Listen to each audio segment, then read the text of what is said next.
I don't think that's where transmission fluid's supposed to be coming from. Quite a bit of it.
know what you guys are thinking, but I'm gonna tell you, they're rusty, but they're trusty.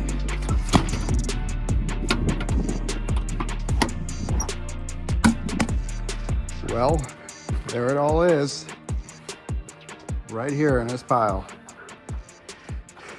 But let's take a moment to appreciate all my stuff. Got them quad cycles. This Yamaha Blaster, that needs a motor. It'd be fun maybe with the Banshee motor, but it'd probably be unrideable. LTR 450s. The little 90cc two-stroke Dinley's for sale. That's a good bike. Anyway, so 10 chains, 3/8. I think I might have a couple 7/16 in there. Great 70 transport. 6 ratchet binders, 7/16 to 3/8, 4 snaps. What are these, like 8 coil racks? I got a bunch of these V-boards. Edge protectors, winch bar, steel edge protectors for coils. See, I would have used them, but I was hauling coil rod. There's no point. Tarps, belting for coils, anti-slip. 4-foot drop tarp. So this is a 16 by 27, 27 feet long, 16 feet wide. So 8 feet across, 4 feet down on each side. Those back there, those big boys, 8-foot drops, 27 feet long. 20, what the hell? I'm bad at math right now. 16, 24, 24 by 27. 2 of those. And I also have a little smoke tarp, which is right here. I think that's like a 10 by 12. 4 ratchet straps. And then of course, those are the ratchet straps. Those are the straps. There's still straps in the trailer. I probably had 30, well, probably about 20, 27, 30-foot straps. And then I had some 20s, 18-foot straps. There probably had about 10 of them. Majority of the stuff that I used, these, the 4-foot tarps, and the ratchet straps, and of course the regular 4-inch straps. Those are 2-inch ratchet straps, and then the 4-inch straps. These, I think I've only used maybe a couple times. Same thing with those little ones right there. So yeah, 2 sets of tarps, one set being the big tarps, one being the 4-foot drops. I used to have a coil bag that fit coils, but I don't run in the Midwest anymore, so I don't use it. Hey Margaret, there's the APU. I should put it on. No, I don't need a green APU. I have a tri-pack. Eventually that might make its way on. Anyway, ladder. It's like what, 8 foot? No, 7-foot ladder, something like that. So that's what I carried. That's what I mainly carry on a truck. So 2 sets of tarps, 1 big tarp, what's that? 8-foot drops. Another, that was a 4-foot drop. I had a little smoke tarp. I never really used that smoke tarp. I should have brought that barbecue though. Straps, chains, coil racks. I mean, that's pretty much it. So you want to have probably, I'd say a minimum of 8 chains. A minimum. I'm not saying you should carry 8 chains only. Minimum of 8 chains. I had 10. I got by with it. In theory, 12 is ideal because you never know what you're going to haul. I never needed them. Some will say that, oh, why do you have snap binders? Well, sometimes they make more sense. Don't sell yourself short and only have 1 set of binders. Get some snaps. Ratchet binders are nice because they're easier to use. Easier in term as in, you know, they're easier to use because they're ratchet. You don't have to, you know, use the winch bar to crank them down, and they're probably safer because they won't fly back at you sometimes, like the snap binders will. But you want to have both. You want to have some snap binders. You want to have a ratchet binder on your truck. Maybe have a headache rack if you want. I don't care. I don't want one. But it would have made my life easier with those and those, especially if my headache rack had a pocket. Oh, and a flake of hay for the horse. So put that stuff here. Why? Well, I guess we can talk about it.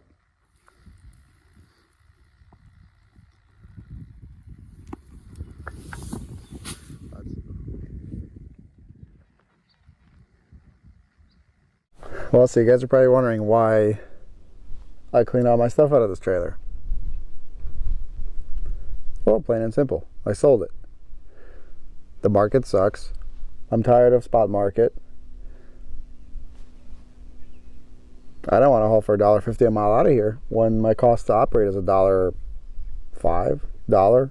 Well, for fuel it's a little bit cheaper, but anyway, a gentleman rolled up and he had a monocle, counted off some Benjamins, and he says, I will give you these monies for this trailer. And I said, here's the title. I sold it for a good price. So the trailer's going away. We sold the trailer, and the reason being mainly it's rates, and we can't really get a decent load out of here on a flatbed, so we're going to rethink our strategy and do something else. Like I said, I'm not going to tarp 8 feet for $1.50 a mile or $1.25 a mile. When I was moving these loads for $3,000, now they're paying $14.50. Yeah, I'm not going to do that. I just don't care. So we're going to adapt and overcome, and we have it figured out, and that's that. So trailer's going away probably today. I sold it almost a week ago, and the gentleman's coming by to pick it up today. Nice guy. He bought it for his friend to run, which I don't know. I think his friend's leased onto him. So he's gonna probably polish it up a little bit nicer than it is. It's not a bad trailer. It's a nice trailer. It's just, you know, I did what I could to it when I bought it. It was kind of a basket case when we bought it, and now it looks a lot better, but it could look better. It could always look better. I just didn't have the time to put into it. So yeah. Will I miss it? I don't know. I like doing what I was doing, but there's just not enough. There's not enough stuff to do with it, I guess, because freight sucks. I was thinking about getting a Conestoga, but with the way things are out here out west, probably gonna hold off on that.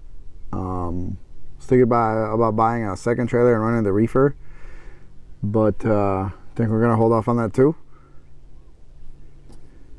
So we got a plan on what we're gonna do, and I think we're just gonna go with it. And we're not gonna buy a reefer. I like this trailer. I put a lot of effort into this trailer, so I'm glad it's going to a good home. Now, as far as the rates go, they're terrible. As far as spot market rates, they're terrible. I would not want to have a truck payment and work off the load boards right now. You gotta, I guess you just gotta adapt and overcome, you know. I just got tired of sitting at home, and my regular guy hasn't called me all week. I've talked to him, but he hasn't called me all week, so I mean, what does that tell you? The problem with it is as I'm filming this, today is October 1st. All of September was pretty quiet, and the rates went, you know, in the shitter completely. Flatbed doesn't really start slowing down until, out here from my experience, till like late November, and it never gets this slow like it is right now. So it's only going to get worse. And I'm going to tell you, if you can sell your equipment, or if you want to get out of something, and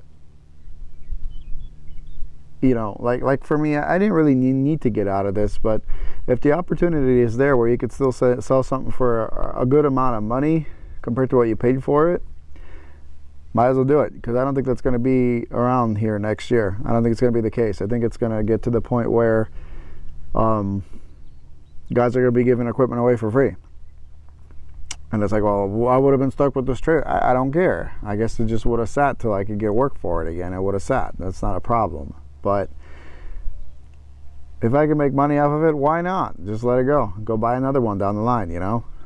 So, that being said, trailer's going away today. It's done me good. It's a decent looking trailer. Like I said, I put a lot of effort into it, making it look decent, halfway decent, making sure everything works on it, maintaining it. and it's just how it works. Fancy's not going away though. Fancy's going to be hanging out here. Even if I have to park Fancy, it's just going to hang out. It's going to be an RV toter, or it's going to be something. But I don't want to give. I'm not going to sell the truck. So don't ask me, guys. I'm not selling the truck. Like I said, I wouldn't sell it for $200,000. I have sentimental value to this truck, and I just don't want to. I don't want to sell it. I won't sell it. I like the truck a lot. So, well, what about carb? I don't care about carb. I really don't. I don't care about carb. Besides, I got a couple more years with it. I got an extension on the truck, so I'm gonna keep running it. We're gonna keep running it, and it's just how it's gonna go. Hopefully, eventually, the bigger picture is maybe down the line here, if things settle down again somewhat, where interest rates come back down, maybe we'll get the hell out of here, because I'd really like that. I think we'd all really like that. Well, except the kids. You know, they got friends here and stuff, but they're kids. They'll make new friends. So, but just to tell you guys, on average, we are $3 a gallon more than the national average for gasoline, not diesel. Diesel's probably up there too, around 2, but gasoline, we are 6.30 something, I think, is our average right now. We've gone through the roof for gasoline. They're saying that it's because of maintenance in refineries, and a lot of them are closed down because of it, because of maintenance or something, which is total BS, but call it whatever you want. It's gouging. So, not gonna keep beating this dead horse, but yeah, it's time to get the hell out of here. You all know this. We all know this. It's just the state's gone to shit, and it just keeps getting worse. But that's how it is. So we're gonna go back to work probably next week. We got a plan. We're working on it, and you're just gonna have to stay tuned and watch and find out on what we're gonna do. But in the meantime, don't worry. Rusty here is going to a good home. That's not really rusty. I just called it that because when we bought it, it was in pretty bad shape. It had a lot of surface rust, like on the aluminum, all this oxidation and stuff. It was just, that went away with cleaning the trailer up, and I took about 2 days sanding this thing down. It was pretty intense. But anyway, it's gonna go to a good home. It's probably gonna look a little bit better because the guy showed me one of his trailers. He's got a full aluminum Wilson that's literally been completely sanded and polished out. It looks like a freaking mirror. And he's going to probably do the same thing to this deck. You can't really do it to the beam because it's a combo. It's got a steel beam, but the deck's all aluminum, so I think he's going to probably go for a similar look. And yeah, it's going to get pulled by a Peterbilt more. No, I think it's going to get pulled by another Kenworth, a 96 W900. Oh, yeah, it's not carb compliant. Well, who cares? Guy lives in Montana. Well, supposedly the guy that is going to be pulling this is living in Montana. So anyway, just wanted to give you guys a little update on what's going on, and what's going on with this trailer, and why we moved all our stuff out of it. So I don't really want to sell the flatbed equipment just yet. I might sell the tarps, but the chains and stuff like that, I'm going to keep those in the binders. The straps, I'm going to go with they're going to go with the trailer because they're kind of Western specific. They got the loops at the end, and Western likes to use the hooks on there. So I'm just going to leave the straps. They're not that expensive. It's not a big deal. If I ever get another trailer, it's probably going to use different straps because we might have a rub rail. But yeah, that's that. So anyway, thanks for watching. Appreciate you guys watching. This is an update for us. And no, we're not getting out of trucking. We're going to continue doing this. I don't want to get out of the truck. I like doing what I do. I just wish there was more of it to do. What a pretty truck.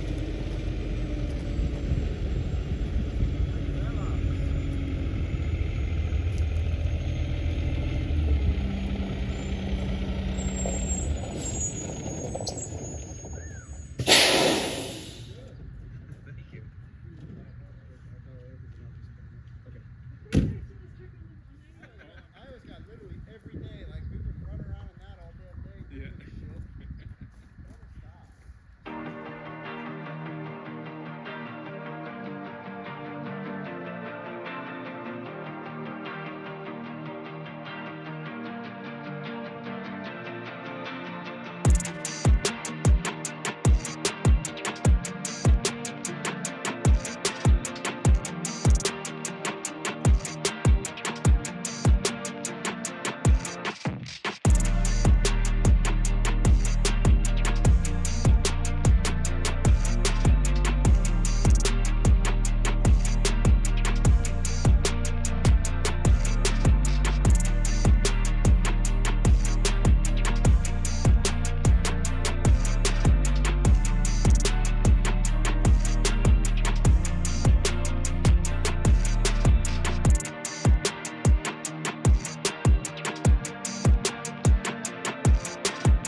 up, pick it up. You see the drip, yeah, I'm fitted up. Hop in my car and the giddy up.